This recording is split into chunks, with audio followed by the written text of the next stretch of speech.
Welcome to four size TV. America కలలు కల్లోలం. ప్రస్తుతం ఏదైతే మనం డిబేట్ నిర్వహిస్తున్నామో, అమెరికాలో చదువుకోవడానికి వెళ్ళి అక్కడనే స్థిరపడడానికి వెళుతున్న మన విద్యార్థులకు, భారతీయ సంతతికి చెప్పిన విద్యార్థులకు ట్రంప్ అనేక షాకుల మీద షాకులు ఇస్తూనే ఉన్నారు. కానీ ఏదైతే ట్రంప్ షాకుల మీద షాకులు ఇస్తున్నారో అది వాస్తవానికి షాకులా, లేకపోతే ఒక కేవలం భయపెట్టించడానికే అది చేస్తున్న ఒక ప్రయత్నమా? దీనిపై ఈరోజు విశ్లేషించడానికి, వాస్తవానికి మనం చూసినట్టయితే దర్దాపుగా 2023-24లో దర్దాపుగా 4 లక్షల మంది విద్యార్థులు అమెరికాకు చదువుకోవడానికి వెళ్ళారు. చదువుకోవడానికి వెళ్ళిన సమయంలోనే అక్కడ వారికి స్థిరపడడానికి ఏదైతే అక్కడ పర్మనెంట్గా ఓపీటీ అనే ఒక ఏదైతే ఉంటుందో ఒక దాని ద్వారా వాళ్ళు ఏదైతే సౌలభ్యం కల్పిస్తారో దాని ద్వారా వాళ్ళు అక్కడ చదువుకుంటూనే పని చేయడానికి కూడా అమెరికా ప్రభుత్వం వారికి అవకాశం కల్పిస్తుంది. ఆ అవకాశాన్ని, వారు ఏదైతే చదువుకుంటూ పనిచేసే అవకాశాన్ని రద్దు చేయాలని అమెరికాకు సంబంధించిన అధ్యక్షుడు ట్రంప్ ఏదైతే నివేదిక సమర్పించారో దానికి ఆ బిల్లు పాస్ అవుతుందా, లేక కేవలం ఒక భయాందోళనకు గురి చేసి ఏదైతే విద్యార్థులు ఈరోజు అక్కడికి వెళ్ళిన విద్యార్థులు ఒక భయాందోళనకు గురై తన ఇళ్లల్లో జాచుకుంటున్నారో, అలాగే తన చదువులపై కాన్సన్ట్రేట్ చేస్తున్నారో. ఇంకొక విషయం ఏంటంటే అక్కడ అనేక విద్యార్థి యూనివర్సిటీస్కు సంబంధించింది ఏదైతే గ్రాంట్స్ ఉంటాయో ఆ గ్రాంట్స్ను కూడా క్యాన్సిల్ చేయడం జరిగింది. కొన్ని గ్రాంట్స్ క్యాన్సిల్ చేశారు, కొన్ని గ్రాంట్స్ను ప్రతిపాదించారు క్యాన్సిల్ చేయడానికి. కానీ కొన్ని ఏదైతే అక్కడ యూనివర్సిటీ ఉన్నా చాలా కఠోరంగా ఖచ్చితంగా మేము గ్రాంట్స్ను క్యాన్సిల్ చేసేది లేనే లేదు అని వెళ్ళారు. అందులో ఇప్పుడు 50కు పైగా ఉన్న యునైటెడ్ స్టేట్స్ ఆఫ్ అమెరికాకు దాదాపుగా 25 ఏదైతే రాష్ట్రాలు ఉన్నాయో వారు ముక్కుమ్మడిగా ట్రంప్ ఆదేశాలను వ్యతిరేకిస్తూ వారు అక్కడ సెనెట్లో కూడా వెళ్ళడం జరిగింది. అక్కడ కోర్టులకు కూడా వాళ్ళు ఆశ్రయించడం జరిగింది. ఈ విషయంపై ఈరోజు ఫోర్ సైజ్ టీవీ నిర్వహిస్తున్న ఈ కార్యక్రమం అమెరికా కలలు కల్లోలమేనా అనే ఈ విషయంపై ఈరోజు మాట్లాడడానికి ప్రధానంగా మనతోటి గ్లోబల్ ట్రీ ఓవర్సీస్ కన్సల్టెన్సీకి సంబంధించిన శుభకర్ గారు మనతో ఉన్నారు. అలాగే అమెరికా చదువుతున్న మొహమ్మద్ షఫీ గారు కూడా అక్కడి నుంచి విద్యార్థులైనటువంటి మొహమ్మద్ షఫీ గారు కూడా ఈరోజు అక్కడి నుంచెల్లే మనతో మాట్లాడడానికి సిద్ధంగా ఉన్నారు. ఇంకొక బండారు రామ్మోహన్ గారు విశ్లేషకులు ఉన్నారు. అలాగే కోటేశ్వరరావు గారు కూడా విశ్లేషకులు ఉన్నారు. అదే సమయంలో బండి అందె సంజయ్ గారు స్వెరోస్ నెట్వర్క్ వైస్ చైర్మన్ అయినటువంటి వైస్ ప్రెసిడెంట్ అయినటువంటి అందే అజయ్ గారు కూడా మనతోటి లైన్లో ఉన్నారు. వీరందరినీ స్వాగతం పలుకుతూ మనతోటి హైదరాబాద్లో మన ప్రస్తుతం స్టూడియోలో మన చీఫ్ అడ్వైజర్ అయినటువంటి సుధాకర్ శర్మ గారు ఉన్నారు.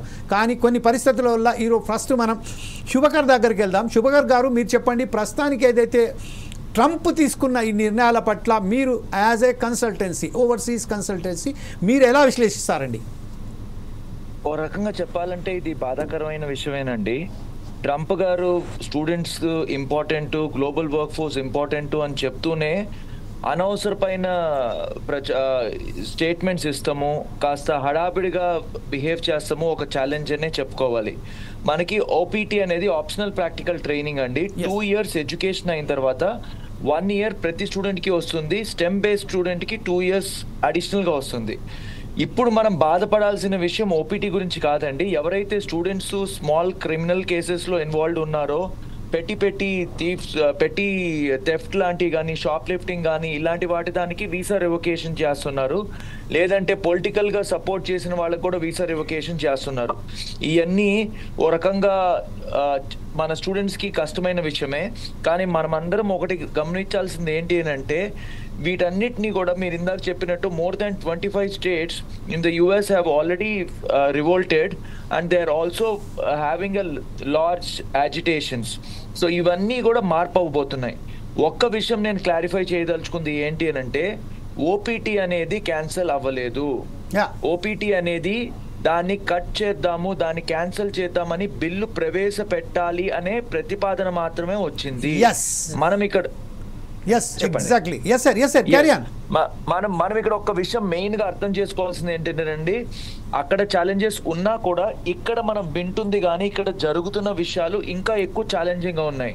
ఇక్కడ మనకి మీడియాలో స్పెక్యులేషన్ చాలా ఎక్కువగా ఉన్నది. అలానే ఇక్కడ జనాలకు వచ్చే ఇన్ఫర్మేషన్ కూడా సగం సగం వస్తుంది, దాన్ని ఇంకా ఎక్కువ బయట చెప్తా ఉన్నారు. ఇక్కడ నేను మీకు చెప్పేది ఏంటంటే ఓపీటీ క్యాన్సిల్ చేయాలనే బిల్లు పెట్టాలని చెప్పి మనకి 2017-18లో ఎప్పుడైతే ట్రంప్ ఉన్నారో అప్పుడు కూడా ఎవరో ప్రపోజ్ చేశారు. అదంత సింపుల్ గా ఈజీగా అయ్యే విషయం కాదు. ఒక బిల్లు గనక ప్రపోజ్ చేస్తే అది గనక మళ్ళీ మొత్తం పార్లమెంట్ లో వచ్చి అక్కడ క్లియర్ అయ్యి అందరిది అప్రూవల్ అయిన తర్వాత దాన్ని ఒక ప్రొసీజర్ చేస్తాం అనేది చాలా పెద్ద విషయం. ఇవాళ రోజున more than 3.5 lakh students India నుంచి యుఎస్ లో చదువుతున్నారు. ఓవరాల్ వరల్డ్ మొత్తం కనుక చూసుకుంటే 1.2 million అంటే 12 లక్షల మంది ఓవర్సీస్ స్టూడెంట్స్ అక్కడ చదువుతున్నారు. వాటన్నిటికీ అక్కడ ఉన్న 4,000 యూనివర్సిటీస్ కి ఇది చాలా చాలా important aspect. So first of all మన స్టూడెంట్స్ తెలుసుకోవాల్సింది ఏంటంటే ఎవరైనా సరే అక్కడికి వెళ్ళినప్పుడు మనం వెళ్తుంది చదువుకోవటానికి. ఆన్ క్యాంపస్ లో జాబ్స్ చేయొచ్చు, ఆఫ్ క్యాంపస్ లో యుఎస్ జాబ్స్ ఈజ్ ఇల్లీగల్. అది తెలుసుకొని అలానే మనం ఇక్కడ ఏంటంటే ఏ చిన్న ట్రాఫిక్ రూల్స్ బ్రేక్ చేసినా, షాప్ లిఫ్టింగ్ చేసినా చాలా చిన్న ఫైన్ వేసేసి వదిలేస్తారు అనే క్యాజువల్నెస్ తో వర్క్ చేయొద్దు. అక్కడికి వెళ్ళింది మన మెయిన్ ధ్యేయం ఏంటి, చదువుకోవటానికి. ఆన్ క్యాంపస్ లో కరెక్ట్ గా చదువుకొని దాని తర్వాత ఏదైతే విషయాలు ఉన్నాయో దానికి సంబంధించింది మాత్రమే మనం చేయాల్సింది ఉంటుంది. వాళ్ళు వేరే వాటిలో ఇన్వాల్వ్ అవ్వకుండా ఎడ్యుకేషన్ ఏముంది మంది, ఆ ఎడ్యుకేషన్ పరంగా దేనికోసం వెళ్ళాము ఆ ఇన్ఫర్మేషనే చూసుకోవటము. ఇంకా ఏదన్నా ఉంటే ఆన్ క్యాంపస్ లో బాగా చదువుకుంటే వాళ్ళకి టీచింగ్ అసిస్టెంట్షిప్స్, రీసెర్చ్ అసిస్టెంట్షిప్స్, అలానే ప్రొఫెసర్స్ ఇంటర్న్షిప్స్ ఇస్తారు. ఇలాంటి ఆప్షన్స్ ఉంటాయి. అలానే ఒక ప్రోగ్రామ్ ఉంటుంది కాల్డ్ సిపిటి, అంటే కరిక్యులర్ ప్రాక్టికల్ ట్రైనింగ్. ఎవరైనా సరే స్టూడెంట్స్ ఈ కోర్స్ చేస్తుండగానే సేమ్ ఫీల్డ్ ఆఫ్ ఎడ్యుకేషన్ లో వర్క్ చేసుకోవడానికి కరిక్యులర్ ప్రాక్టికల్ ట్రైనింగ్ కూడా అప్లై చేయొచ్చు. కొన్ని యూనివర్సిటీ సపోర్ట్ చేస్తాయి. సో స్టూడెంట్స్ ఏంటంటే ఎవరైతే ఆఫ్ క్యాంపస్ వెళ్ళి పార్ట్ టైం జాబ్ చేసుకోవాలనుకుంటున్నారో యుఎస్ కి వెళ్ళొద్దు. ఆస్ట్రేలియా ఉంది, కెనడా ఉంది, యూకే ఉంది, న్యూజిలాండ్ ఉంది. ఇక్కడ అఫీషియల్ గా మీరు off campus 20 hours a week part time job చేసుకోవచ్చు. హాలిడేస్ లో 40 hours a week చేసుకోవచ్చు. ఇప్పటికి కూడా నేను చెప్పేది ఒకటే, US is a land of opportunities. గ్యారంటీగా there is going to be better opportunity for every student. But if you are in the curriculum, correct గా కావాల్సిన సిస్టమ్ లో ఫాలో అవుతుండా జాగ్రత్తగా చేసుకుంటా ఉంటే అది బెటర్ అవుతుంది. ఇప్పుడు ఇది ఏదైతే మనం చూస్తున్నామో పరిణామాలు, ఇది ఒక కరెంట్ సిచ్యువేషన్ లో అవుతున్న పరిణామాలనే అనుకోవాలి మనము. ఒక రకంగా చెప్తే ఒక 2-3 నెలల తర్వాత ఈ విషయాలు కొంచెం బెటర్ అవుతాయి. కానీ మన స్టూడెంట్స్ అర్థం చేసుకోవాల్సింది ఏంటంటే మీరు అన్ని ఫోకస్ ప్రకారంగా చేసుకోండి, ప్రొసీజర్స్ ప్రకారంగా ఫాలో అవ్వండి, ఏ రూల్స్ బ్రేక్ చేయొద్దు. Okay right, thank you very much Sudhakar గారు. ప్రస్తుతం ఏదైతే ఉన్నదో మనం ఒకసారి సుధాకర్ శర్మ గారి దగ్గరికి వెళ్దాం. సుధాకర్ శర్మ గారు, ఇప్పుడు సుధాకర్ గారు చాలా క్లియర్గా చెప్పారు. అంటే ఏదైతే అపోహలు మాత్రమే, స్పెక్యులేషన్స్ మాత్రమే, స్పెక్యులేషన్స్ మీద ఆధారపడి అక్కడ ఏదేదో జరుగుతుంది, ఎక్కడ భూతద్దంలో చూపెట్టి అనేక మార్లు మన విద్యార్థులకు భయాందోళనకు గురి చేస్తున్న ఈ మీడియాను చాలా స్పష్టంగా మనం సుధాకర్ గారి ద్వారా విన్నాం. Is one of the best consultancy. I think that he has given a very good information. So what is your opinion on it sir? Thank you Jameel ji. ముఖ్యంగా శుభకర్ గారికి అభినందనలు తెలియజేస్తున్నాను. ఎందుకంటే వారు ఇచ్చినటువంటి ఇన్ఫర్మేషన్ చాలా క్రిస్ప్గా, బ్రీఫ్గా ఉన్నా కూడా చాలా ఇన్ఫర్మేటివ్గా, ఇంటలెక్చువల్గా ఉంది. కాబట్టి అది ఇక్కడ ఉన్నటువంటి స్టూడెంట్స్కు అలాగే పేరెంట్స్కు ముఖ్యంగా చాలా యూస్ఫుల్గా ఉంటుంది. కాబట్టి ముఖ్యంగా యుఎస్ ఈరోజు తీసుకున్నటువంటి నిర్ణయాల్ని మనం చూస్తుంటే అవి చాలా దుందుడుకు చర్యలుగా మనం భావించవచ్చు. ఎందువల్ల అంటే అమెరికా ఫస్ట్ అనేటువంటి ఒక నినాదంతో పవర్లోకి వచ్చినటువంటి ట్రంప్ తీసుకుంటున్నటువంటి ఒక సిరీస్ ఆఫ్ డెసిషన్స్ ఎలా ఉన్నాయంటే వాటికి ఒక సరైనటువంటి ఆలోచన విధానం ఉన్నట్టు మనకు ఎక్కడా కూడా కనిపించడం లేదు. ముఖ్యంగా ఈ సందర్భంలో ఒక ప్యాటర్న్ ఒకటి గుర్తుపట్టడం జరిగింది, అది మీ ముందు ఉంచాలని అనుకుంటున్నాను. ఏషియా అనేటువంటిది ఈ మధ్యకాలంలో చూస్తే ఒక అత్యున్నతమైనటువంటి, అద్వితీయమైనటువంటి ఒక ప్రస్థానాన్ని కొనసాగిస్తున్నటువంటి కాంటినెంట్గా మనం చెప్పుకోవాలి. ముఖ్యంగా ఇక్కడ ఉన్నటువంటి సూపర్ పవర్స్ అయినటువంటి China, America, China and India, ఈ రెండిటి విషయంలో అమెరికా నిజంగానే భయపడుతోందని అనిపిస్తోంది. ఎందువల్ల అంటే ఇప్పుడు చైనాపై ఉన్నటువంటి టారిఫ్స్ మనం ఈ మధ్య ఒక చర్చా కార్యక్రమంలో చూసాం. ఎకనామిక్ పవర్గా చైనా ఎదుగుతున్నటువంటి ఆ నేపథ్యాన్ని చూసినటువంటి అమెరికా దాని మీద ఎన్ని రకాలైనటువంటి టారిఫ్స్ వేసింది.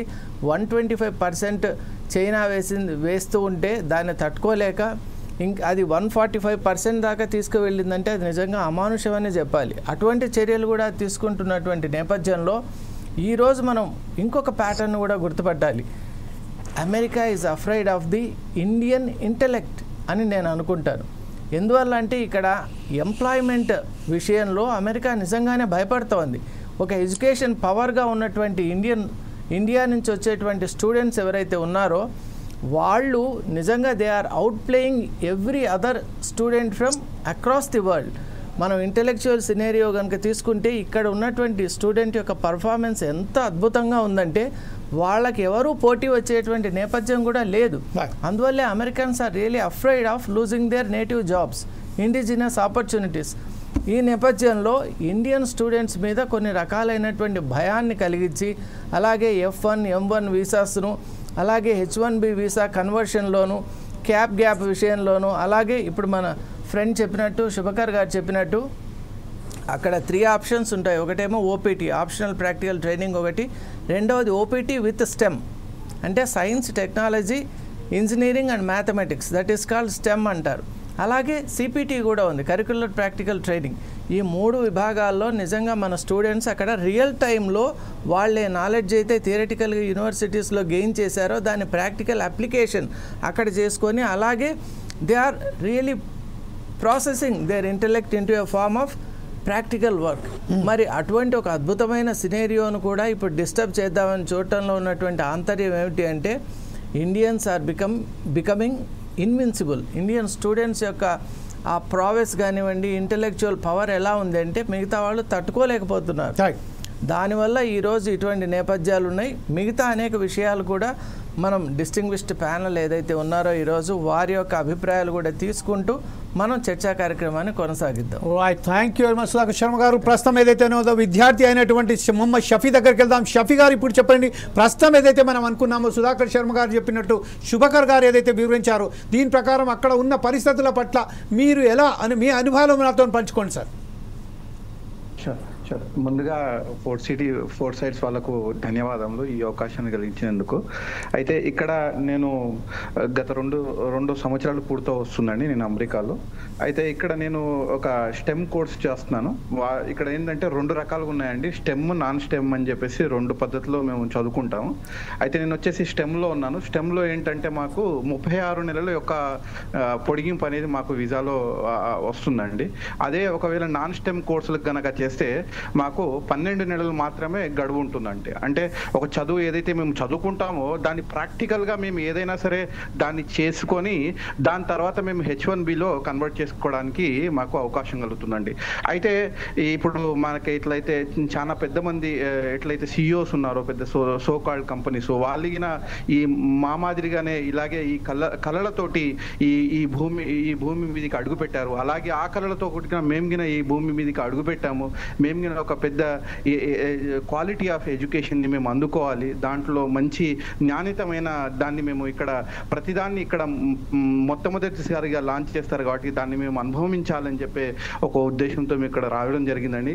కానీ కొన్ని ఇంకా ఇంతవరకు అయితే మన శుభకర్ గారు చెప్పినట్టు ఇక్కడ వాస్తవానికి OPT ప్రోగ్రామ్ అనేది రద్దు చేయలేదండి. అఫీషియల్గా ఎక్కడ కానీ నోటిఫికేషన్ కానీ ఏం లేదండి. కాకపోతే కొంచెం భయాందోళన ఏంటంటే మేము ఎప్పుడైతే ఈ OPT అంటే మేము కోర్స్ ఇప్పుడు చదువుకుంటూనే మేము ఎక్కడైనా ఇంటర్న్షిప్ గురించి కానీ ఎక్కడికైనా వెళ్తాం కదా, అయితే కంపెనీస్కి మేము రీచ్ అవుతాము. అయితే వాళ్ళు ఇవ్వడానికి కొంచెం భయపడుతున్నారు, అంటే జాబ్స్ కానీ ఎట్లా ఇవ్వడానికి. ఎందుకంటే రాబోయే రోజుల్లో ఎలాంటి పరిస్థితి ఉంటుందో చెప్పుకోలేం కాబట్టి ఇప్పుడు మేము అటెండ్ అయితే కానీ ఇంకా 2 months 3 months వెయిట్ చేయండి, 4 months వెయిట్ చేయండి అని ప్రొలాంగ్గా గత 3 నెలల నుంచి కనుక చూస్తే చాలా రిజెక్షన్స్ అనేవి వస్తున్నాయండి. రిజెక్షన్ చెప్పలేము ఒక రకంగా. అయితే వాళ్ళ యొక్క ఇక్కడ ప్రస్తుతం ఉన్న యొక్క స్టూడెంట్స్ యొక్క అమెరికన్ స్టూడెంట్స్ యొక్క నిదానం ఏంటంటే students are like a guest in the USA. మీరు ఏదైతే విద్యార్థులు ఉన్నారో మీరు అతిథులు మాత్రమే మా అమెరికా దేశంలో. మీరు ఇక్కడ రావడం వల్ల మా యొక్క జాబులు అనేది మేము కోల్పోవడం జరుగుతుంది. ఎలాగైతే శుభకర్ సార్ చెప్పారో మీరు అందరూ చెప్పారో అలాగే ఇక్కడ మామూలుగా ఏదైనా ఇంటర్వ్యూకి కనుక వెళ్తే అక్కడ మన భారతీయుల సట్ట అనేది చాలా చాలా పెద్దగా ఉంటుంది. మామూలుగా ఒక మన విద్యార్థి ఇక్కడ ఆల్రెడీ గ్రాడ్యుయేషన్లో చాలా మంచి నైపుణ్యం కలిగి ఉంటాడు. మళ్ళీ ఇక్కడికి వచ్చేసి ఈ నైపుణ్యంలో ఈ కల్చర్లో అయిన తర్వాత వాళ్ళు ఒక చాలా పెద్ద పెద్ద కంపెనీ స్థాపించే స్థాయిలో ఉన్నారు. అయితే దీనివల్ల మేము కొన్ని లక్షల రూపాయలు ఇక్కడ చెల్లించుకొని ఈరోజు ఇక్కడ చదువుకుంటున్నాము. ఏంటంటే మాకు ఒక క్వాలిటీ ఆఫ్ స్టడీస్ తర్వాత ఈ ఓపీటీ అనే ప్రోగ్రామ్ ద్వారా ఒక పెద్ద కంపెనీలలో మాకు ఇంటర్న్షిప్ వస్తే మేము రేపు స్టార్టప్కు కానీ ఇలాంటి ప్రోగ్రాంలకు కానీ మేము వస్తుంది. మేము రావడం F1తో వచ్చి ఓపీటీ ద్వారా మళ్ళీ H1Bలో కన్వర్ట్ చేయొచ్చు అనే కళ్ళతో వచ్చాము. అందరికి మాదిరిగానే ప్రీవియస్లీ ఎవరైతే వచ్చారో ఈరోజు సోకాల్డ్ చాలా పెద్ద మనుషులు దీంట్లో ఆల్రెడీ దీనివల్ల లాభం పొందారు. అలాగే మేము గిన పొందామనే ఒక ఆలోచనతో వచ్చాము. ఇది ఈ ప్రోగ్రామ్ గనక క్యాన్సిల్ అయితే మా యొక్క ఆశలు, మేము ఆల్రెడీ కెరియర్లో చాలా యొక్క 2 సంవత్సరాలు ఎక్కువ మేము ఆల్రెడీ ఖర్చు చేయడం జరిగింది. అదే ఈ 2 సంవత్సరాలు గనక మేము భారతదేశంలో ఏదో ఒక కంపెనీలో గనక మేము పనిచేసినట్లయితే ఈరోజు మాకు కొంచెం డబ్బు వచ్చేది. ఇప్పుడు గనక చూస్తే మాకు డబ్బు పోతుంది, మరియు మాకు అవకాశాలు అనేవి తగ్గే స్థాయి కనబడుతుంది. అయితే ఇది భయం మాత్రమేనా అని మీరు అడిగితే నన్ను, ఇక్కడ భయం మాలో కంటే ఎవరైతే మాకు ఉద్యోగాలు ఇస్తారో వాళ్ళలో ఎక్కువ కనబడుతుందండి. ఎందుకంటే వాళ్ళకిన ఈ చాలా అసలు ఈ కొత్తగా వచ్చే రూల్స్లో ఏం రూల్స్ వస్తాయో ఏందని చెప్పేసి బిజినెస్ గిన వాళ్ళు ఎక్స్పాండ్ చేయడానికి ఆలోచించడం జరుగుతుంది. దీనివల్ల కొంచెం అది ఉంది. ఓకే థ్యాంక్ యూ షఫీ గారు. మరొకసారి మీ వద్దకు వస్తాను, కానీ ఇక్కడ ప్రస్తుతం మనం అందే సంజయ్ గారు అజయ్ గారి దగ్గరికి వెళ్దాం. అజయ్ గారు, ఇప్పుడు ప్రస్తుతం ఏదైతే ఏదైతే ట్రంప్ ఏదైతే ఉన్నదో దీన్ని మంకీ థ్రెట్స్గానే భావించవచ్చా? అంటే ప్రస్తుతం ఏదైతే ఉన్నదో ఒక భయాందోళన సృష్టించి ఏవైతే విద్యార్థులు అక్కడ మన మిత్రులు చెప్తున్నట్టుగా షఫీ గారు చెప్పారు, శుభ గారు చెప్పారు, మన సుధాకర్ శర్మ గారు చెప్పారు, ప్రస్తుతం ఏదైతే ఉన్నదో అక్కడ మన విద్యార్థుల కన్నా ఎక్కువ ఎవరైతే హైరర్స్ ఉన్నారో ఆ కంపెనీలే బాగా భయపడుతున్నట్టుగా మనకు తెలిసి వస్తుంది. ఈ విషయంపై as a consultancy of service Swaeros network vice ప్రెసిడెంట్గా మీరేమంటారండి?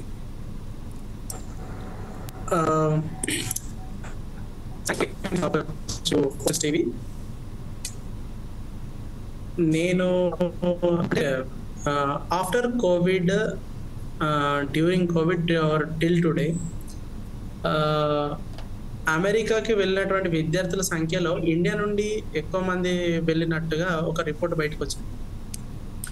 సో ఈ తరాల చూసుకుంటే ఇప్పుడు మీరు అన్నట్టు పెద్ద పెద్ద కంపెనీ యొక్క సిఇఓలు కూడా మన ఇండియన్సే కావడం అనేది అదొక గొప్ప విషయం. ట్రంప్ వచ్చి రాగానే చేసినటువంటి ఏవైతే ఈ మార్పులు ఉన్నాయో దానివల్ల ఎంతోమంది విద్యార్థులని ఆల్రెడీ వెనక్కి పంపించినటువంటి సంఘటనలు కూడా మనం చూసినాం. అయితే ఈ ట్రంప్ యొక్క వాదన ఏంటంటే లోకల్ ఇయర్స్కి ఎక్కువ ఆపర్చునిటీస్ ఇచ్చే విధంగా నేను ట్రై చేయాలి, అందుకనే ఓవర్సీస్ నుండి వచ్చే వాళ్ళని ఎవరినైనా కూడా వాళ్ళ ఫైనాన్షియల్ అంటే వాళ్ళు ఇప్పుడు స్టూడెంట్స్ వచ్చి చదువుకుంటున్నారో అక్కడి వరకే పరిమితం చేస్తూ ఏదైతే ఓపీటీ రద్దు చేయాలని ఒక బిల్లు కూడా ఏదైతే ప్రవేశపెట్టారో ఆబ్వియస్లీ దీనివల్ల స్టూడెంట్స్ కి మాత్రం ఎవరైతే ఎంతో గొప్ప ఆశలు పెట్టుకొని యుఎస్ కానీ ఎక్కడికైనా వెళ్తారో వాళ్ళకి ఇది ప్రాబ్లమే. But before that Indian government ఆలోచించాల్సిన విషయం ఏంటంటే ఈ ప్రాబ్లం ఈ రోజు యుఎస్ నుంచి వచ్చింది కావచ్చు, ఒకప్పుడు మనం యూకే నుంచి ఫేస్ చేసినాం, రేపటి నాడు మేబీ కెనడా లేదంటే ఆస్ట్రేలియా ఇంకే ఫ్రాన్స్ ఏ కంట్రీ నుంచి వెళ్ళినా కూడా ఫేస్ చేసే ఛాన్సెస్ అనేవి ఉంటాయి.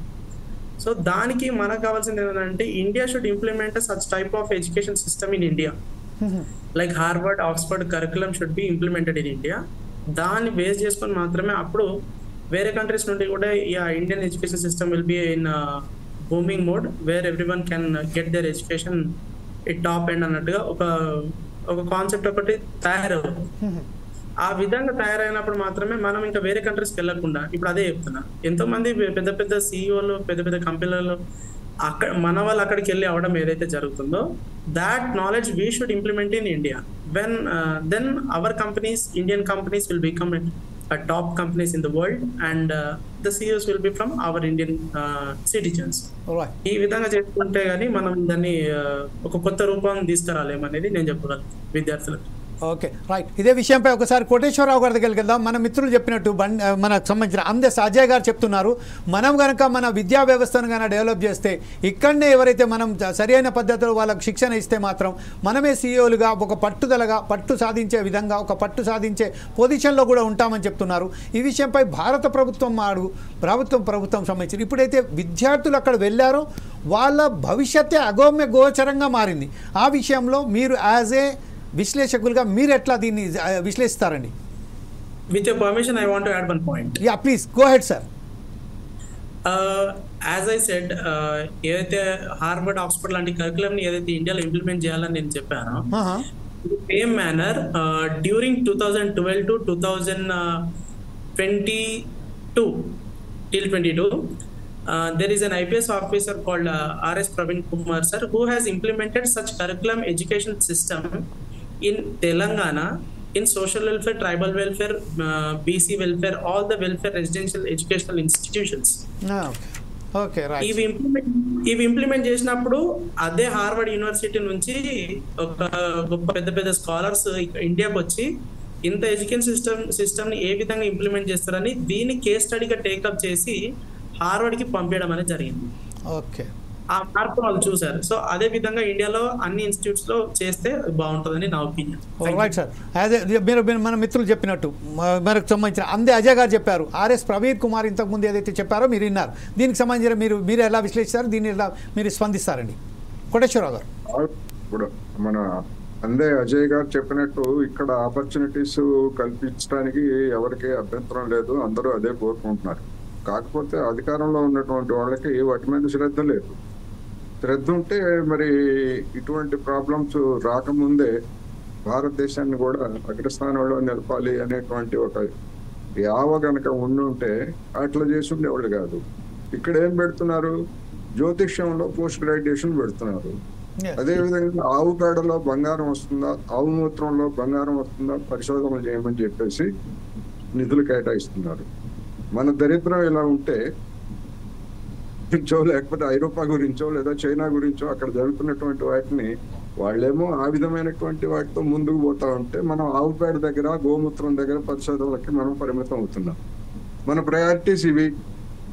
ఇటువంటి పరిస్థితుల్లో మరి ఇలాంటి యూత్ ఆశల్ని ఇక్కడ నెరవేర్చగలడనేటువంటి ఆశ ఎవరికైనా కలుగుతుందా అంటే నాకైతే కలగట్లేదు. ఎందుకంటే గతంలో ఉన్నటువంటి కాంగ్రెస్ పాలకులు లేదా ఇప్పుడున్నటువంటి బీజేపీ పాలకులు ఎవ్వరు కూడా ఇలాంటి విషయాల పట్ల ఏ విధమైనటువంటి శ్రద్ధ, ముఖ్యంగా R&D, జనానికి లేదా దేశానికి వనరులను ఉపయోగించుకోవడానికి అవసరమైనటువంటి ఎడ్యుకేషన్ దాన్ని తీసుకురాకుండా ఇప్పుడు మళ్ళా న్యూ ఎడ్యుకేషన్ పాలసీ పేరుతోటి సైన్స్ కు డార్విన్ సిద్ధాంతాన్ని పాఠ్య పుస్తకాల నుంచి తొలగించినటువంటి పెద్ద మనుషులు మళ్ళా ఎక్కడికి వెళ్తారు? మన వినాయకుడికి ఏనుగులు తలను తొలగించారు, లేకపోతే మనకి మహాభారతం నాడే కృత్రిమంగా పిల్లల్ని 100 మంది పిల్లల్ని కన్నారు. ఇట్లాంటి కబుర్లన్నీ చెప్తున్నటువంటి పాలకులు లేదా చెప్పిస్తున్నటువంటి దానికి సమర్థిస్తున్నటువంటి మేధావులు. దరిద్రం ఏంటంటే పాలకులకు వంతపడేటువంటి మేధావులు ఉన్నటువంటి దేశంలో మరి ఈ పరిస్థితిని ఎట్లా ఊహించగలం అనేది పెద్ద ప్రశ్న. అందుకని ఇప్పుడు ఈ అమెరికాలో మన సబ్జెక్ట్ అయినటువంటి ఈ OTP అనేటువంటి ఇది OPT, ఇది మన కోసమో లేకపోతే మన ఇండియన్స్ కోసమో లేదా విదేశాల కోసమో కాదు. అమెరికాలో ఉన్నటువంటి కార్పొరేట్ శక్తులకి లాభాలు పెంచేందుకు అక్కడ ఉన్నటువంటి పాలకులు ప్రవేశపెట్టినటువంటి పథకం ఇది. 1947 నుంచి ఇది అమలు జరుగుతూ ఉంది. క్రమంగా దాన్ని డ్యూరేషన్ పెంచుకుంటూ వస్తున్నారు. మాక్సిమం ఇప్పుడు 36 నెలలు చేస్తున్నారు. దీనివల్ల ఎంత లాభం వస్తూ ఉంది అంటే 8% కాస్ట్ కంపెనీలకి 8% కాస్ట్ కలిసి వస్తూ ఉంది. ఎందుకంటే ఈ విద్యార్థులుగా ఉన్నటువంటి వీళ్ళకి ఎవరికి కూడా అక్కడ సోషల్ వెల్ఫేర్ కానివ్వండి, మెడికేర్ కానివ్వండి, లేదా ఇటువంటివి ఏవి కూడా సామాజిక సంక్షేమ పథకాలు ఏవి అమలు జరపాల్సినటువంటి అవసరం లేదు. 2022-2023లో వచ్చినటువంటి సమాచారం ప్రకారం $44 బిలియన్ అక్కడ ఉన్నటువంటి కార్పొరేట్లకి లాభం వచ్చింది వీళ్ళ ద్వారా. $44 బిలియన్ అంటే మన రూపాయల్లో చెప్పుకోవాలంటే దాదాపు 4 లక్షల కోట్ల రూపాయలు ఏడాదికి. ఇంత పెద్ద మొత్తంలో లాభం వస్తుంది కనుకనే అక్కడ దాన్ని తీసేయడానికి, ఈ విధానాన్ని తీసేయడానికి కూడా వ్యతిరేకత కూడా డెఫినెట్ గా వస్తుంది. రేపు ట్రంప్ పెట్టబోతున్నాడు అనేటువంటి వార్తలు వస్తున్నాయి, ఇంకా పెట్టలేదు. అయితే దీనికి నేపథ్యం ఏమిటంటే 2022లో అక్కడ ఉన్నటువంటి ఒక కార్మిక సంస్థ ఈ విధానం వల్ల అమెరికాలో ఉన్నటువంటి వారికి ఉపాధి అవకాశాలు తగ్గిపోతున్నాయి, దీన్ని రద్దు చేయాలని చెప్పేసి కోర్టుకు వెళ్ళింది. ఆ కోర్టుకు వెళ్ళినటువంటి నేపథ్యంలో ట్రంప్ మొన్న ఎన్నికల్లో ఇటువంటి వాటన్నిటిని కూడా తీసుకొని ఓట్ల కోసం ఈ విధమైనటువంటి వాగ్దానాలు చేశాడు. ఇప్పుడు దానికి బిల్లు పెడతారా, పెడితే ఏమవుతుంది అనేటువంటిది ఇప్పుడైతే ఊహాజంతమే కానీ అక్కడ ఉన్నటువంటి కార్పొరేట్ శక్తులు కూడా దీన్ని అంగీకరించేటువంటి అవకాశం లేదనేది నా అభిప్రాయం. ఎందుకంటే వాళ్ళ ప్రయోజనం కోసం ఇప్పుడు ట్రంప్ చేస్తున్నటువంటి పిచ్చి పనులతోటి ఏ కంపెనీ ఏ నిర్ణయం తీసుకోవడానికి కూడా ఇప్పుడు సిద్ధంగా లేదు. ఎందుకంటే ఏం చేస్తాడో తెలియనప్పుడు ఒక అనిశ్చితమైనటువంటి పరిస్థితి మొత్తం యావత్ ప్రపంచాన్ని ఈ ట్రంప్ అనేటువంటి ఒక పిచ్చాడు ఈ విధమైనటువంటి గందరగోళానికి గురి చేస్తున్నటువంటి పరిస్థితి మనం చూస్తున్నాం. అందుకని ప్రత్యామ్నాయాలు వెతుక్కోవడం మినహా ఇక్కడ ఉన్నటువంటి ప్రభుత్వం ఏదో మనకు అవకాశాలు కల్పిస్తుందని ఎవరైనా భ్రమ పెట్టుకుంటే అది ఎండమామలు చూసి నీళ్ళని పరిగెత్తినట్టుగానే ఉంటుంది తప్ప మరొకటి కాదనేది ఈ సందర్భంగా నేను చెప్పదలుచుకున్నా. అయితే ఆ ప్రోగ్రామ్ రద్దు చేయడం అనేటువంటిది అంత తేలిక కాదు. గతంలో కూడా ఇలాంటి ప్రయత్నాలు చేశారు, అప్పుడు వ్యతిరేకత వచ్చింది. ఇప్పుడు కూడా అలాంటి వ్యతిరేకత వచ్చేందుకు అవకాశం ఉంది. అక్కడ కార్మిక వర్గం ఏమో దీన్ని రద్దు చేయాలని చెప్పేసి డిమాండ్ చేస్తా ఉంది, కార్పొరేట్ వర్గం ఏమో దీన్ని కొనసాగించాలని చెప్పేసి ఒత్తిడి చేస్తాం. ట్రంప్ ఏం చేస్తాడనేటువంటిది మనం చూడాల్సి ఉంది. ఇదే విషయంపై ఒకసారి మనం రామ్మోహన్ గారి దగ్గర వెళ్దాం. బండారు రామ్మోహన్ గారు, మన విద్యార్థులకు అక్కడ ఒక ఉపాధి అవకాశం అవసరం మాత్రమే, కానీ అక్కడ ఎవరైతే కార్పొరేట్ సంస్థలు ఉన్నారో మన విద్యార్థుల సేవలు అత్యవసరం. వారికి సంబంధించిన మన కోటేశ్వరరావు గారు చెప్పినట్టుగా అనేక $1 బిలియన్ సంబంధించిన వాళ్ళు లాభాలు మన విద్యార్థులలో వారు చేజెక్కించుకున్నారు. ఈ విషయంపై ట్రంప్కు వ్యతిరేకత అనేది కాదు, పూర్తిగా వ్యతిరేకత కూడా మనకు వచ్చేసింది. గతంలో ఏదైతే నిర్ణయం ట్రంప్ తీసుకున్నారో టారిఫ్ల విషయంలో 140% విధించిన చైనా మీదనే ఈరోజు 125% టారిఫ్ ఎప్పుడైతే చైనా విధించిందో వెనక్కి తగ్గక తప్పలేదు ట్రంప్కు. 90 డేస్ మనకు సమయం కూడా ఇచ్చారు. ఆ విషయంలో ఇప్పుడు ఈ విషయంలో కూడా కేవలం ఓపీటీని రద్దు చేస్తాను ఒక ప్రస్తావన మాత్రమే వచ్చింది, కానీ దానికి ప్రవేశపెట్టే ధైర్యం కూడా ట్రంప్కు లేదట్టుకంటే మనకు తెలుస్తుంది. ఈ విషయంపై మీరు ఎలా స్పందిస్తారండి? జగన్ గారు, మీకు సుధాకర్ శర్మ గారికి అట్లాగే ప్యానల్ మిత్రులందరికీ నమస్కారం. కోటేశ్వరరావు గారు అన్నట్టు ఈ ఓపీటీ విధానం ఒక శ్రమ దోపిడీ, మేధో శ్రమ దోపిడీ. దాంతోపాటు ఇప్పుడు గ్యాస్ స్టేషన్లలో వాటిలో పనిచేసి శారీరక శ్రమ చేసే వాళ్ళు కూడా, అది కూడా దోపిడీ. ఎందుకంటే అక్కడి జీతాల కంటే మన వాళ్ళు చదువుకుంటూ పనిచేస్తున్నారు కనుక తక్కువ జీతాలతో పనిచేస్తుంటారు కనుక ఈ 2 రకాల దోపిడీలు వస్తున్నది.